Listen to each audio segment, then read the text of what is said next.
Hello lovely people, and welcome to week 2 in our 2024 Slow Stitch project. Last week we did the cloth weave and we talked about community, and there's my page from last week. This week I've been thinking about balance and harmony, and those ideas have been brought to my mind by chatting with people in the southern hemisphere. The sun's come out, look. If it gets annoying I shall pull the curtain across. In the southern hemisphere, I being in the northern hemisphere and in the depths of winter, and my friends down in the southern hemisphere are in summer. So that got me thinking about light and dark and contrast, like I said. Here I'm already noticing on the 8th of January that the evenings are starting to get lighter, or it's getting dark later, if you know what I mean. So, you know, the light's beginning to return. But obviously on the other side of the planet, the reverse is true. So I've been thinking about light and dark. So then I was thinking, how am I going to represent that in stitching? And I'll show you. Put this to one side for a minute. Got all my needles shredded in preparation. So I thought, obviously, let's start with some light and dark cloth. So I chose this very dark purple. It's a bit of oak shot fabric, which is very fine. And I've got this little bit of old sheet that was dyed with indigo, but it's got somewhat faded, so it's this sort of faded muted blue. So I thought it was nice with the purple. So I want to put those together in some way to have the two sides, the dark and the light. Here's my little, I'm going to use this bit of linen for my foundation piece. Equally could be a bit of cotton sheet or, you know, whatever. So I'm going to put those on there. I should have pressed them, but you know me and the iron if you've seen any of my other videos. Me and the iron avoid each other at all costs. It'll be fine once it's stitched. And then to represent the earth, and also because circles are fast becoming a theme, after we've done one we already had a circle, I got this little piece of, it was a napkin, you know, a serviette, that I dyed. I think it was either with carrot tops or it was with a flower of some kind. Can't remember. Anyway, it's this lovely yellow, and it came out blotchy, which is how I like my dyeing to come out. So what I did was I got a little square of it, and I cut out a circle. And the idea is that then I'm going to put that over the top of my two strips of dark and light. And then we've got a circle representing the earth, and half is dark and half is light. So how I cut out the hole, I'll just show you quickly. I'm sure you can work that out for yourselves, but I got something round, which there was the right size, this little wooden box that I've got. And I simply plonked it on there, and I drew around it, and I took it off, and I got my little somewhat sharpish scissors, and I cut it out. Now this doesn't really have a wrong or a right side except for the seam of the lace there, but I drew it on the wrong side if you've got cloth with a wrong side, because you can still see the pencil line a bit. So, you know, it's a good idea to draw it on the wrong side. So how are we going to put this all together? I'm going to get rid of that stray thread for a start. I think I'm going to start by basting that on there. Now the question is, do I just baste everything all in one go? Yes, I think I will. You know, let's go for it. So little pinny pins, little clover, and then I can say that word, which us English people, British people say appliqué. I'm stressing, you know, we don't go around going appliqué quite like that, but we put the stress on the pli and not on the app. And I'm not quite sure, you can tell me, if you would, how Australians and New Zealanders say it, or, you know, South Africans or other speakers of English. But I know Americans say appliqué. And I do have to confess that the French pronunciation, the French pronunciation is appliqué. So it's actually closer to the Americans than the English. So you guys are right and we're wrong. But anyway, I've been saying appliqué ever since I knew what it was, and I suspect I'm too late to change. Anyway, appliqué pins. Clover appliqué pins was the point of that witter. When I've stitched this on, I've made a little twine, the same way as the cloth twine. I've got here 2 strands of sock wool, fingering weight wool, just, you know, wool, and 2 strands of cream crochet cotton, and I twine them together. And I think what I'm going to do, just to keep the theme of the dark and light going through the whole piece, and also to hide that somewhat badly cut edge of that circle, is couch that round like that. See? But anyway, that's for later. So the first thing I'm going to do is just stitch all these layers together. I've got a needle already threaded with just a bit of you know, normal sewing thread, the thin stuff. And I'm going to, I don't think I even need to do the invisible baste really. I think I'm going to just do teeny tiny running stitches. Do you see I'm about 1/8 of an inch from the edge of my circle? Can you see? I think I'm just going to do a little stitch around, which won't be seen because I'm going to couch that twine, but just to hold everything together. And also this linen is a bit shifty, so as I go I will put it down while I stitch because it's easier. As I go I'll just make sure that the circle shape is good, you know, because it's so it doesn't get pulled out of shape. And while I'm doing this I can find something to talk about, I'm sure. What I did want to say is how lovely it's been to see all your week ones, you know, your little cloth weaves. I've been seeing them on, people have been tagging me on Instagram, and also people have been posting very smartly, very clever. I don't know who did it first, or it's probably several people, but I put a post on Facebook with a link to last week's video, and people have been posting in the comments to that post on my Facebook page, which has been a great way to see some of the people's work.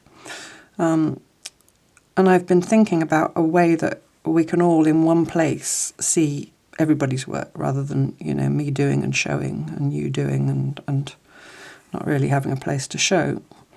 And so what I've done is I've set up a private Facebook group for those of you who are on Facebook, or if you would like to go on Facebook just to be in that group, if you're not already, which I'll put the link in the description, which is exclusively for my subscribers.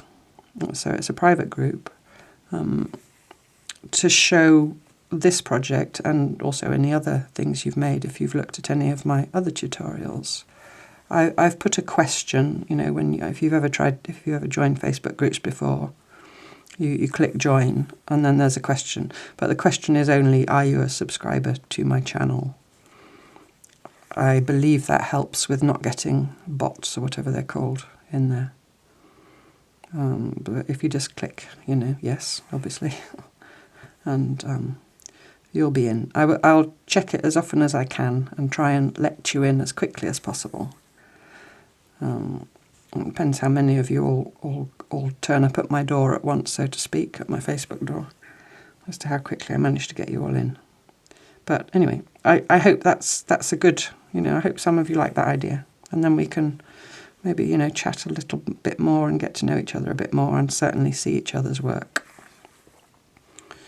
Right, you see it has gone a bit out of shape, but I'm just going to let it happen. It is what it is. It's circular enough. And in fact the Earth is not a perfect sphere anyway, she said, justifying her wonkiness. It's so lovely even when you just put a tiny, teeny little bit of stitching into some layers of cloth. The feel of it has already changed just from this one little circle of stitching. And that's all part of the noticing, you know, noticing when you're working. Noticing what you're doing and how the cloth and the thread react. I'm nearly back to the beginning. In fact, I'll call that the last stitch. I think I am going to just weave my way out to the outside a little bit and just whip round the outside as well. In fact, no, I'm not. I've changed my mind. I'm doing that naughty thing. I'm still in shot. changed my mind, I'm not going to do that. Thinking on the hoof here. Well, I'm going to take those pins out. And then the next thing I want to do before I couch my twine on there, to represent, you know the yin-yang symbol, which is the sort of curvy thing, I should have had an example to show you, which is half white and half black, but then in the white is a little dot of black, and in the black is a little dot of white. And that's that represents balance and harmony, and my thread's getting in a tangle. So in order to kind of express that, what I thought I would do is in the lighter area of my globe, my circle, I'm going to do some dark seed stitches. And then in the dark area, I'm going to do some light seed stitches. So if you don't know how to do seed stitch, if you want to know more about seed stitch and how I use it, there is a video in the Slowstitch playlist. But basically you just do lots of little individual running stitches, but you do them going in all different directions. I should have said this is some vintage cotton darning thread, which comes in 4 strands. And it wants to have a little play with the twine. And I've got here 3 strands, so it's slightly thinner than embroidery floss. But I wanted the seeds to be quite dominant and prominent. But so it's kind of, I suppose, whoops, I've just knocked my little wooden thing over. It's kind of the thickness of cotton perlé, something like that. If you're never really sure about how much thread to use, you know, how many thicknesses or how it'll look, you've got a little scrap of the cloth that you're going to be stitching into spare. You could just have a little go, and what I do then is I don't knot my thread, and I just have a little go on the scrap to see how it looks, and then you can just pull the thread right out afterwards, you know, so your scrap and your thread remain in the same state they were when you started, but then you can really see how the stitching's going to look. You can somewhat replicate it by just laying your thread over the cloth like that, you know, and deciding if you think it looks right, but that's just a little tip if you want to have a look before you commit to actually doing it. You could actually have done it here on this piece, try and unpick, but try it and then unpick it if you don't like it, I suppose, but you know, I like to avoid unpicking if I can. Apart from being a bit irritating to have to undo something you've done, I don't know how to explain it, but it doesn't really do anything for my mindfulness to be undoing things, let's put it like that. So I'd rather have a little practice somewhere. Just, do you understand what I'm on about? Please say you do, because I can't think of another way to say it. I'm just doing a big fat thumb in the way. When I say big fat thumb and big fat fingers, I've had some lovely concerned comments from some people saying, you haven't got big fat fingers and thumbs. I don't genuinely think I've got big fat fingers and thumbs. It's probably because my family are from the north of England, where it's kind of a habit to put yourself down all the time, so as you're not getting too big for your boots kind of thing. So I think that's where I get it from. So don't think that I have, you know, issues that I think I've got big fat fingers and thumbs. I'm fine. I think my thumbs are fine. Whoops, I got a knot. Be gentle with it. And already I'm really liking how the real blackness of those seeds against the... You see why it's called seed stitch? It's like you've sprinkled a packet of seeds over there. But how they're really bringing that bit of bright blue to life.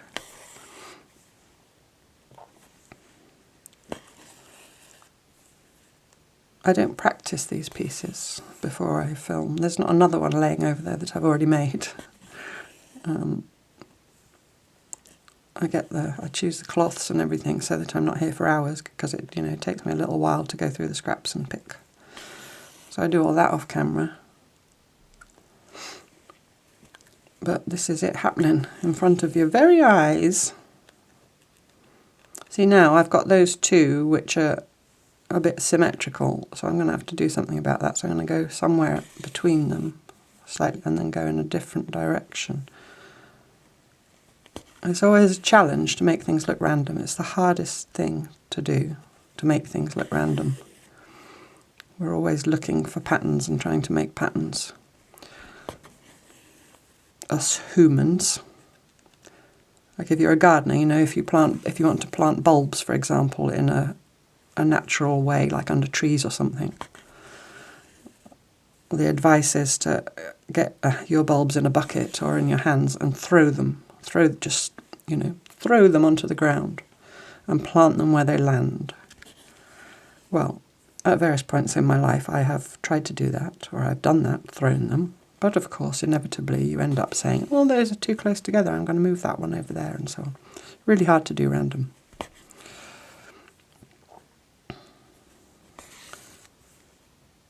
I've done quite biggish stitches for two reasons. One, so that I'm not, boring you for hours doing seed stitching, and two, I genuinely did think that it's more effective that way. But if you, when you choose your cloth and your thread colours and so on, if you think smaller stitches are nicer, then I've pulled the tail through of the basting thread. Then you do you.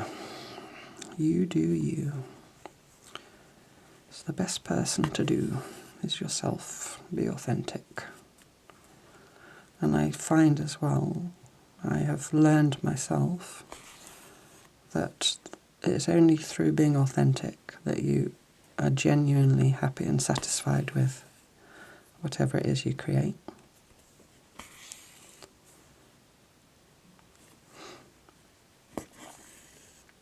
So I've nearly filled in my light side. Oops. There's a tin of pencils over there, and when I'm yanking a little bit too hard, I'm wobbling my desk and it's making the pencils rattle. Apologies if you can hear it, and it's an annoying noise.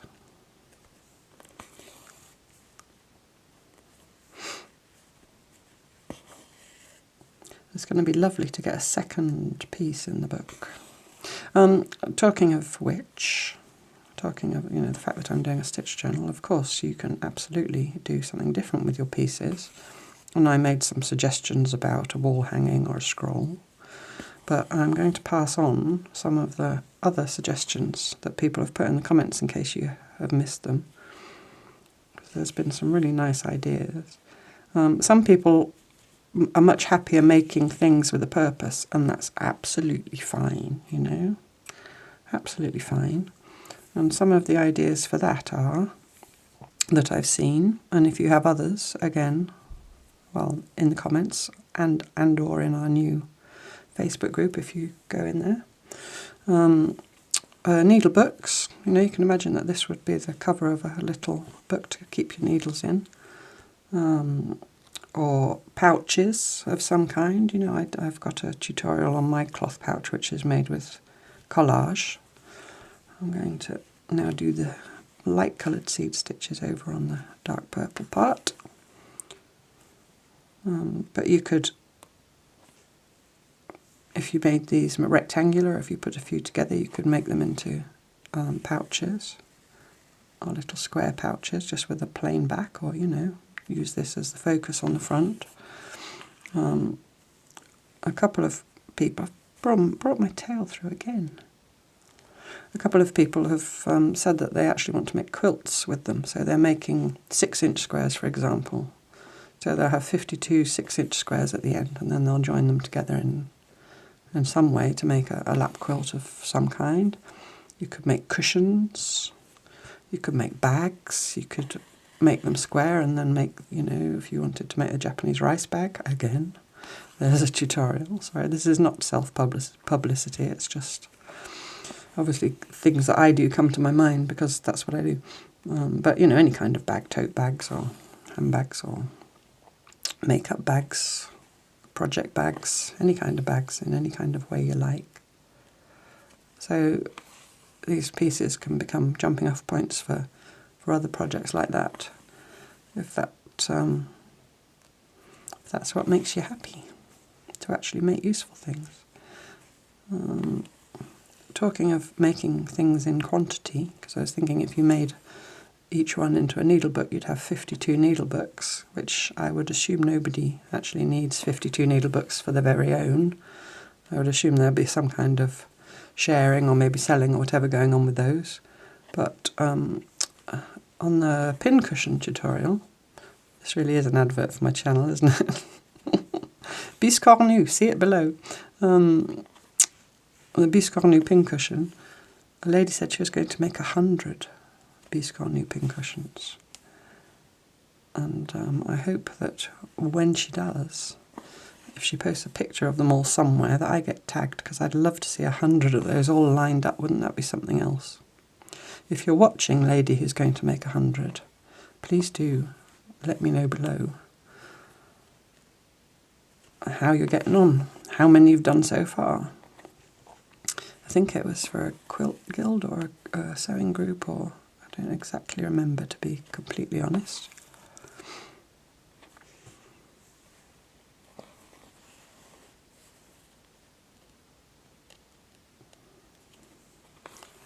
But yeah, I'm having so much enjoyment out of thinking up these, and I don't have a list somewhere of 52 already all planned out. I'm not that organised. But also it's not really a question of being organised. I really want them to reflect what I'm thinking of in that week, rather than sitting down now and writing out a list of each one for the year ahead.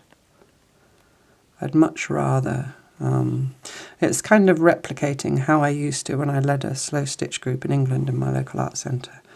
That was monthly. How I used to plan that. I would, you know, after the month's group was over, I would go home and I would start not consciously thinking, but my brain would start ticking over with ideas for the next month. And what would generally happen, and what I liked to happen, was it would reflect whatever I was working on myself at the time. And then at one point through the month, I would think, oh, I could share that with my Slowstitch group.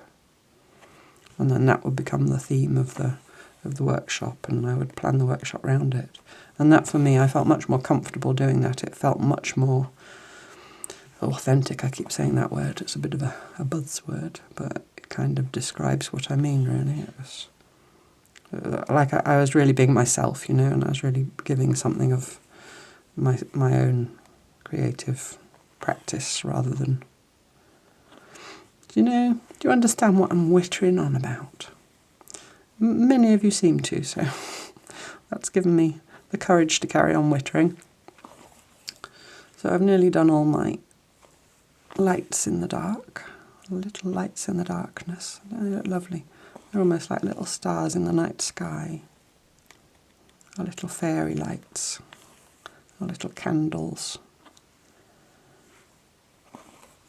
And that's really what this idea kind of means to me, this darkness and light thing, is that without one, the other can't be.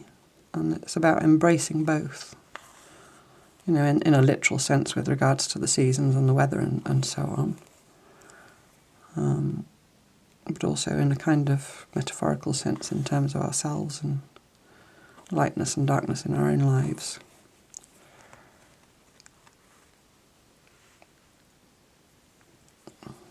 Got snagged up. There we go. So I'll end that one off as well. I'm just going to do a couple of back stitches just through the linen. Again, look at the back. I like the back. Snip. There we go. And then next thing to do, I left this half done. I started twining it, so I didn't sit here for hours twining. But then I thought I won't complete. I think it is long enough already, but I'll just do, if you haven't, you know, if you don't know how to twine and you don't want to go and watch a whole video about twining, I thought I'll just show you quickly. So I've taken 2 strands of each because it wasn't thick enough. I got the threads I wanted to use and I just did that with them, and 1 of each just wasn't enough, so I put 2 of each. So you could put 3 of each, 4 of each, whatever, you know, depending on what you wanted. So basically you put a twist away from you in one thread and then you bring it towards you over the other thread, and at the same time hook the other thread away from you. So you twist away from you, bring it towards you, and at the same time you hook that under, and all the time pinching here with your thumb and forefinger. So that's just a quick reminder or a quick show. Now there are many, many ways to make twine. There are people that tie 2 long lengths to door handles and do twisty things with it. There are people that use drop spindles. There are many, many ways to do it. And I know that, and I know there are quicker ways and maybe more efficient ways, but I actually enjoy making it like this. So this is how I do it. So it's not always about being quick for me. If you want to make it a different way, then what am I going to say next? You do you. Okay, so you twist it away, bring it towards you, hook under. And it is a knack. And Marcy, if you're watching, I hope you don't mind me name checking you. You will get it. It's so frustrating for me that I can't just beam myself over to wherever it is in the world that you live and sit with you, because I know you really, really want to do it. And I would say I've got my fingers crossed for you, but if you've got your fingers crossed, it's even harder to do. But yeah, I really wish that I could just zap myself over to you and sit with you for an hour or 2, and then you'd be cloth twining away, because I really feel your frustration. Okay, so I'm going to couch that down on there, and I'm going to do it with light thread or dark thread. I think because the background's light, I'm going to use light. And I've got a bit here, it's probably enough. And I think I might be leaving the little knotted ends at the bottom like that. So this end I'll put a knot in it now. I think I'm going to cut some off. Alright, quite a lot more than I think I need. Because the thing is, when you're stitching it on, well, maybe it will. You know, you need to judge exactly how long it's going to be as per where your knot is. Now I'm getting really finicky. I'm going to put the knot there. Do you see? Can you see? I'm going to put the knot there. Ish. And hope for the best. And if it's slightly off, the knot was there. Do you see? I'm making sure the knot falls where I want it.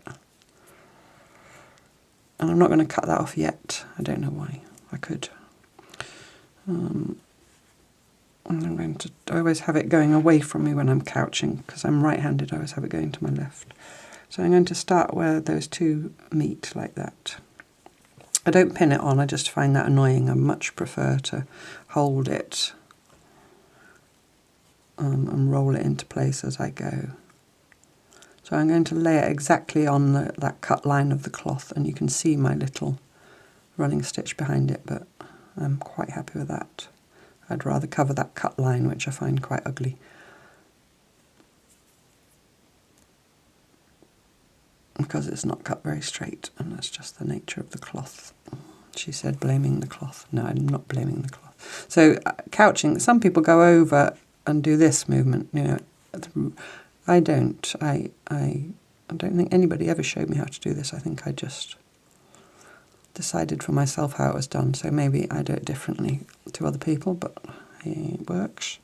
I stay on the same side. It's always dodgy at the beginning because you've got that little end. Get off, especially when there's a knot to trap you. There we go. So untangle my thread, it's got twisty. So I jump over now, and I take a little stitch on the opposite side.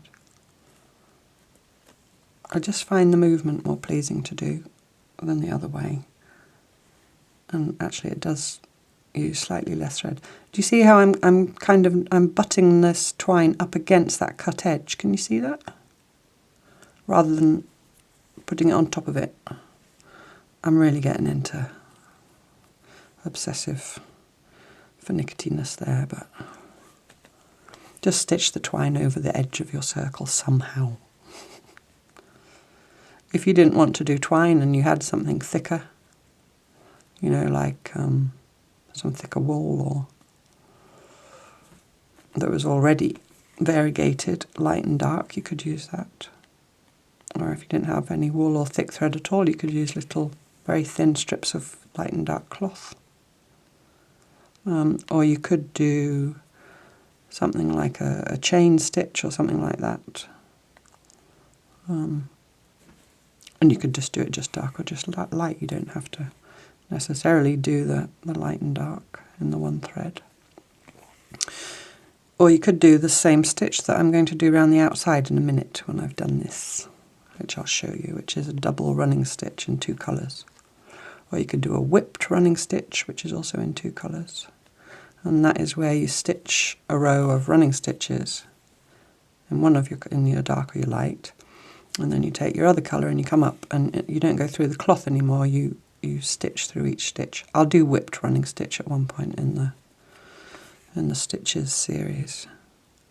It's not one I use very much, but it is quite effective. So I'm just doing my little one stitch one side. Hope I'm close enough for you to see. If I'm not close enough for you to see, you can zoom, apparently. I hadn't thought of it, but a lady said it in the comments. I'd never thought of it. Can, you know, with your 2 fingers, zoom in. If you've got a touch screen. I don't know how you do it if you're on a desktop type laptop thing without a touch screen.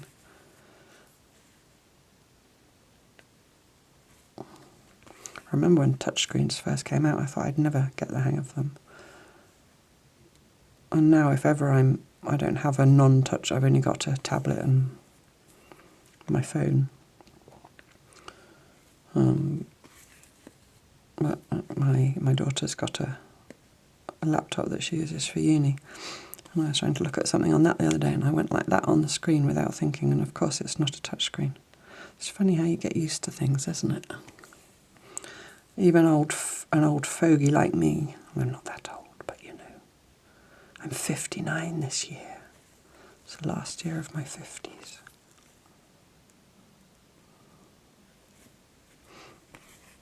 I can't quite believe I'm 59. I don't really know how I feel about being 60. I'm not going to worry about that yet.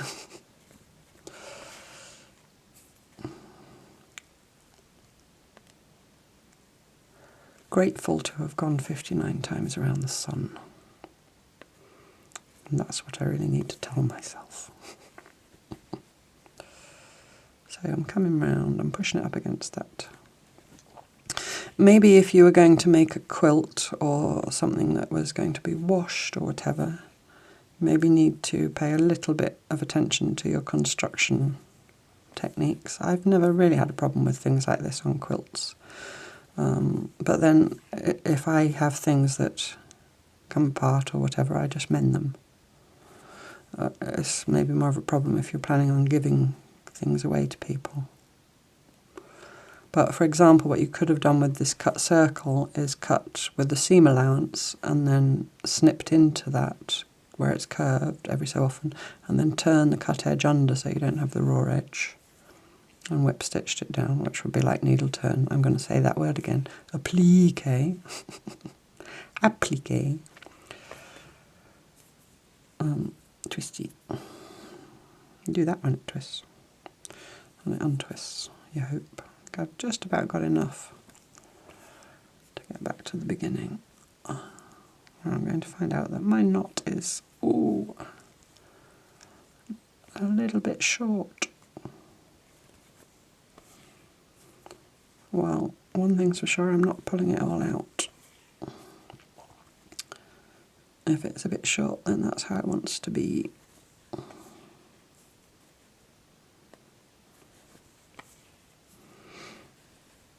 just going to take a view. Yeah, I'm just going to leave the little tails like that. In fact, what I'm going to do is what a lady suggested when I did the couching stitch video.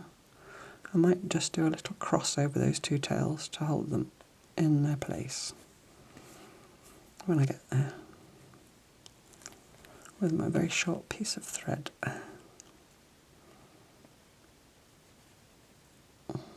I'm going to come up somewhere there. I'm going to just put it down for a minute and cut that other piece to the right length. Don't really know why I didn't before. It's always that, you know, you don't dare cut it in case it's wrong. And just fluff them up a bit. Turn it the right way up so I can really get a look at how it's going to look. If I just sort of cross them like that. Oh, that's right. Stop fiddling about, Catherine. That's the fun though, isn't it, fiddling about? And I'm going to... Actually, I'm not going to do the cross for this time. I'm just going to anchor each end. Come on, up you come. Yeah, that'll do, pig. Push it up a bit so it hides that edge. So obviously you don't have to choose purple and blue. You can choose any colours, or black and white. You could, you know, go really monochrome with it. Or you could use the same colour if you were into a more monochrome palette. You could do, I don't know, a dark brown and a cream, or a dark pink, a dark red and a pink. But these were just the colours that jumped out of my scrap basket. So that's that. And now the final thing I'm going to do before I put it in my book is I'm going to get my dark thread again, my 3 strands of that. I'm just going to have a little guesstimate if it's enough. Maybe I'll just go like that because I got the lace there. I'm not sure if that's enough, but we'll see. We'll find out soon enough. I'm going to come up somewhere in a bit, I think. I'm going to come in a bit.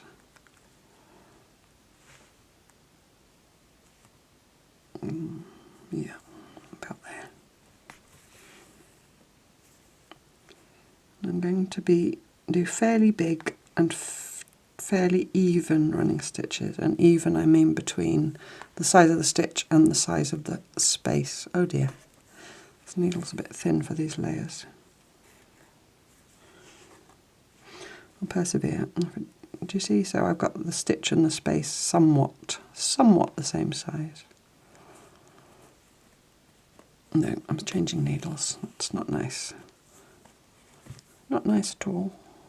It's funny, it's fine there. Excuse my arm coming across. Oops, no, I'm headbutting you, sorry. My ends are not aligned. If you have one tip, there's many tips for threading needles. But one is to cut under a slight angle, even if it's one strand of thread, so it makes it slightly pointy. Right, let's see how this goes. In fact, that's probably worse, if anything. It's something to do with, I don't know why. It's probably this. Because that I wasn't stitching through that there. Or a combination of all. We'll go on. If I was going to do miles and miles of stitching, I would change something here. But for this little piece, I can suffer. Maybe not in silence, but I can suffer. I'm here, I think I'm going to go one more up. Get that pin out.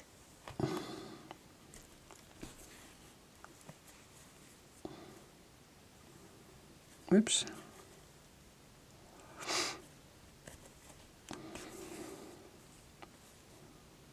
Okay. I didn't check on the shadow again. I think the sun's gone in again. It was a brief visitor. It came out just to emphasise my light and dark theme for me.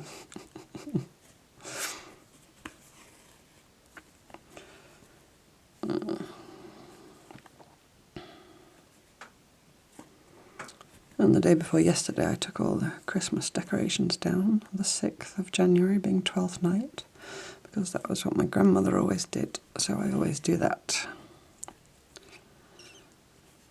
And then everything looks all a bit sad and bare, so I had to have a bit of a rearrange of things downstairs, and we've got it's a kitchen slash dining room slash, it's a room. It's a room where we cook and where we eat when we're not being lazy and eating on our knees in the living room. I'm just here because I want that to be somewhat symmetrical. I think I'm going to do one more stitch and one more space. About being symmetrical and so on, there's a bit of a, well, I think it's a misconception about this style of stitching, slow stitching, that it's about being messy and organic, as you know, that word that we all use when we're talking about, well, I certainly do, maybe we don't all. Rustic, you know, those kind of words. And it's not really. You can be stitching in the slow stitch style. That's a lot of S's. You can be stitching in the slow stitch style, I'm saying them all again, and still be doing very neat, precise work. Because it's much more about how you do it than what you're doing, if that makes any sense.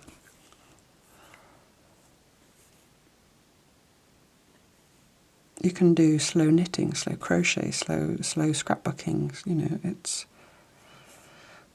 for me it's much more, I want to just do one more there, it's much more the way you do it than what you're doing. There we go, yep, I'm happy with that, not going all the way around, that's what I was just judging. So if it stresses you out to be slapdash, don't be slapdash. And don't feel pressure that, oh, this can't be genuine slow stitch because I'm not, you know, being free with it or whatever.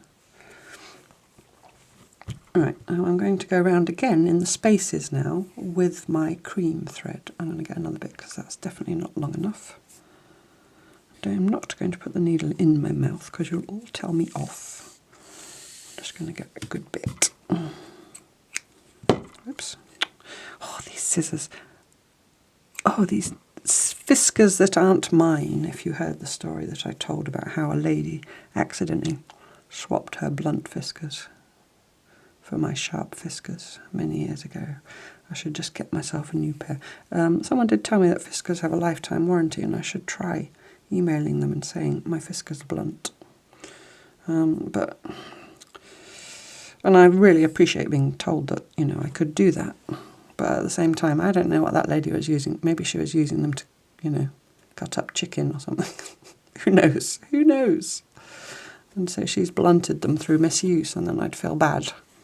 I'd feel bad. So maybe I'll just, at one point, treat myself to a new pair. So anyway, back to telling you what I'm doing. So I've come up in the very end of that black stitch there, and I want to put this cream stitch in the space. So I'm going in through the very same hole and coming under. So what you end up with looks like a back stitch, but you've done the 2 lines of stitching. It's a bit fiddly to get yourself in exactly the same hole.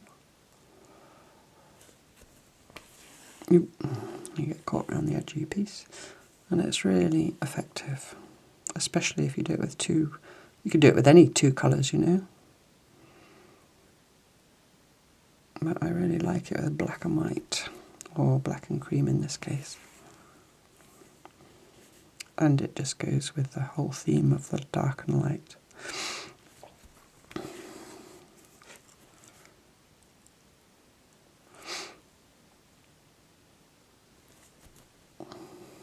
And it's quite nice to do as well. And in fact, this needle and thread is going fine through this yellow linen. So it was something to do with the other, this is silk thread, something to do with the combination of the other thread and the cloth. There's so many factors at play, could be any or all of them. So that's one, so I'm just going to go along this side now. I find it much, so some people always stab stitch when they stitch, and by stab stitch I mean doing 2 movements to make the stitch, so up, pull it through, back, pull it through, like that. But I find it trickier, especially with this. Well, I don't really like the rhythm of it, because I'm not used to stitching in a hoop. I nearly never use a hoop, it's just personal preference. I'm not saying it's wrong at all.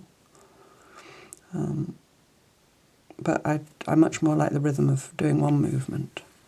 But for this, when you're trying to be quite finicky about lining up your stitches, I find it easier, she said, missing the hole. I find it easier to line them up than if I'm going like this. But if you've never tried this kind of stitch before, try both ways, see which you like the best, because we're not all the same.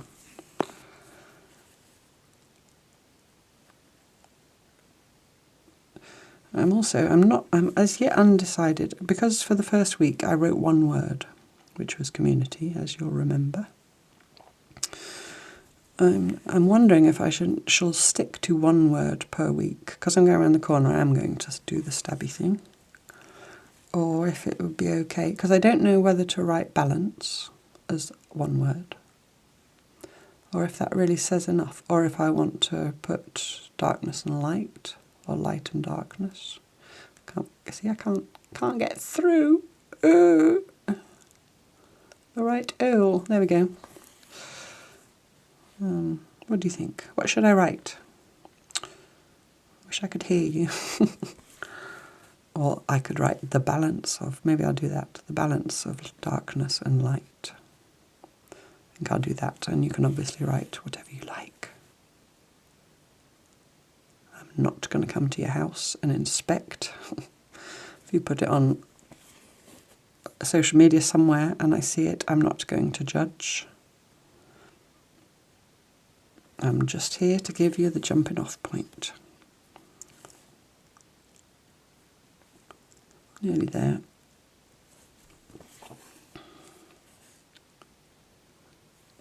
And that's the last stitch. Oops. I'm going to leave this attached for a minute because I need to get my book in here. If you haven't seen this book before, I had some questions last time. I didn't say about it enough apparently, or say about it at all. There's a tutorial how I made the book in the tutorials playlist, and I think it's also in this playlist. I'm not sure. But anyway, it's called Stitch Journal with a Cloth Cover, so you can find it. It's a 2-part tutorial.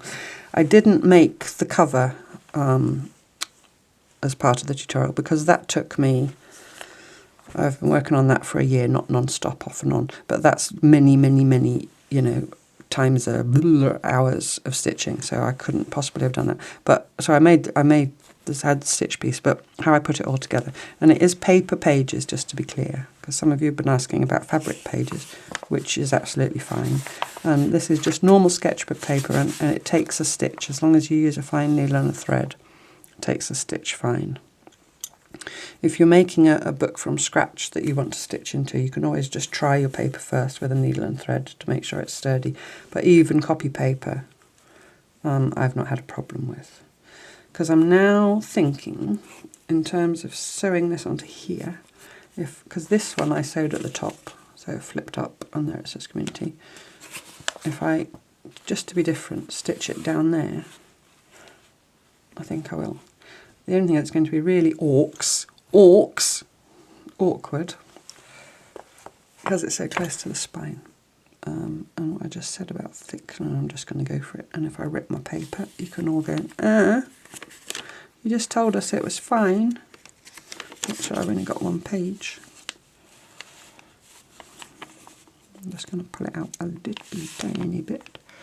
So where am I? I am here. I'm going to come through here so I can see. I'm just coming through, Actually, I want to come through onto that linen. Like that. And again, I have before stitched 2 pages together. Actually, this piece of paper is really thin. It's still sketchbook paper, but it was a really thin sketchbook. Excuse me one moment. Do you know what I've forgotten?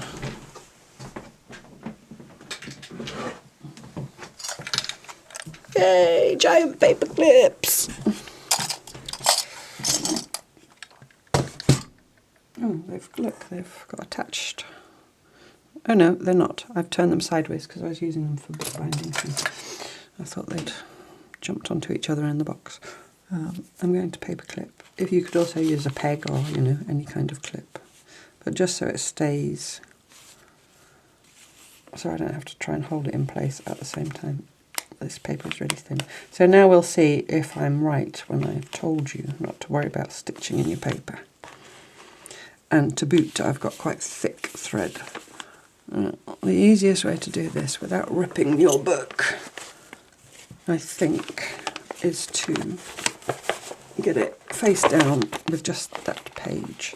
This is why I came up with that idea in the Borrow Inspired journal of making removable. No, it's not working.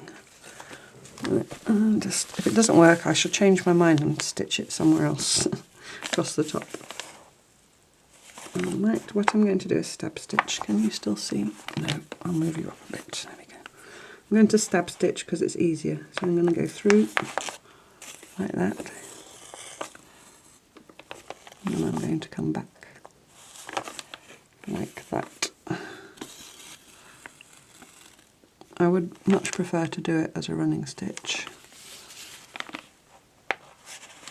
Oops.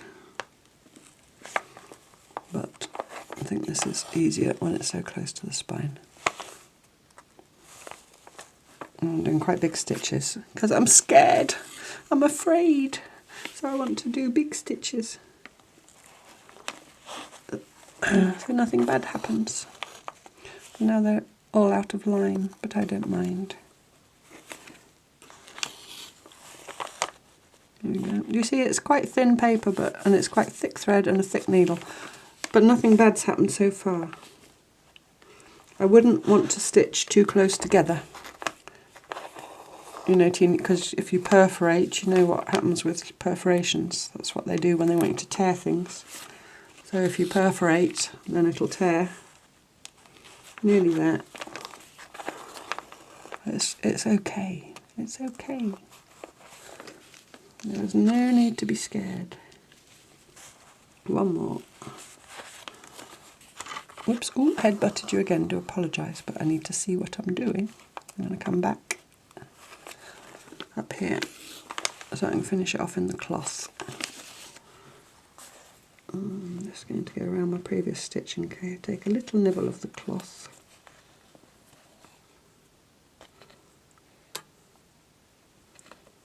And do a double thingy bob through there.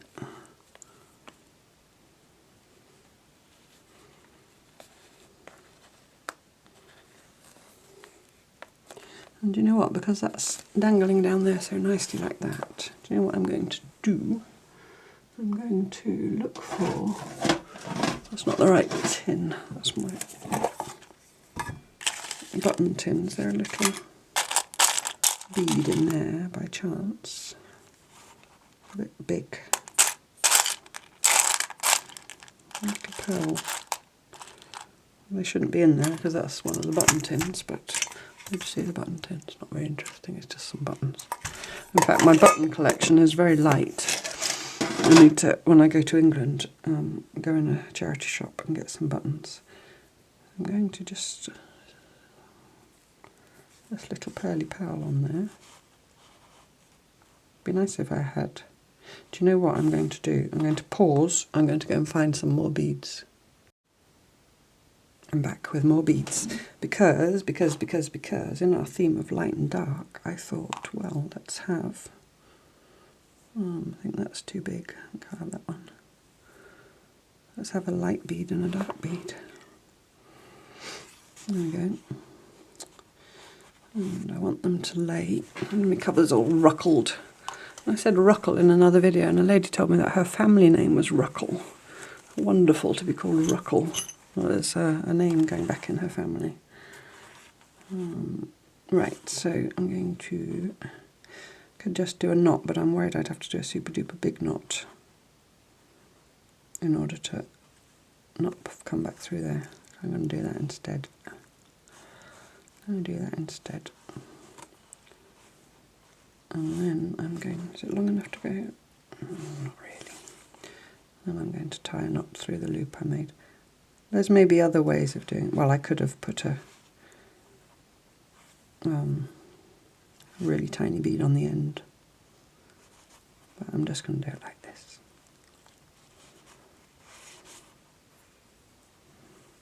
Or, you know, tied a huge knot. But this will work. I'm going to go through twice. This will work. There we go. Cut that off.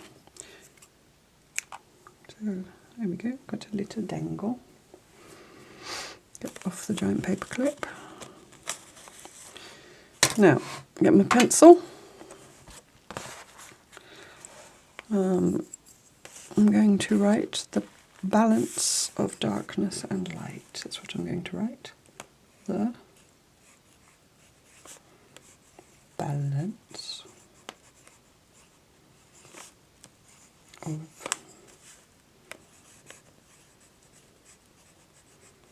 darkness and